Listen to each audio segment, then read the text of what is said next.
ताज्या घडामोडी पाहिजेत तर मग आजच C24 तास या आपल्या YouTube चॅनलला लाईक करा, शेअर करा, सबस्क्राईब करा आणि बेल आयकॉनवरती क्लिक करायला अजिबात विसरू नका।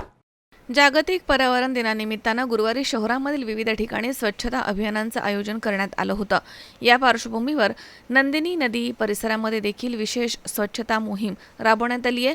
या मोहिमेदरम्यान नदीपात्रामधील कचरा आणि गाळ काढण्याचं काम सुरू असताना एक गावठी कट्टा आढळून आल्यानं परिसरात खळबळ उडाली आहे। या स्वच्छता मोहिमेस राज्याचे गिरीश महाजन यांची प्रमुख उपस्थिती होती। तसेच विविध सामाजिक संघटनांचे पदाधिकारी, स्वयंसेवक, महापालिकेचे अधिकारी, कर्मचारी आणि स्वच्छता विभागाचे कर्मचारी मोठ्या संख्येनं इथे सहभागी झाले होते। नदी स्वच्छतेचं काम सुरू असताना नदीपात्रामधील गाळ आणि कचऱ्यामध्ये संशयास्पद कट्टा आढळून आलाय। जागतिक पर्यावरण दिनानिमित्तानं पर्यावरण संवर्धन आणि स्वच्छतेचा संदेश देण्यासाठी आयोजित करण्यात आलेल्या या मोहिमेच्या दरम्यान अशी धक्कादायक बाब समोर आली आहे। त्यामुळे उपस्थांमध्ये आश्चर्य व्यक्त केलं जात आहे। किरण आहे C24 तास, नाशिक।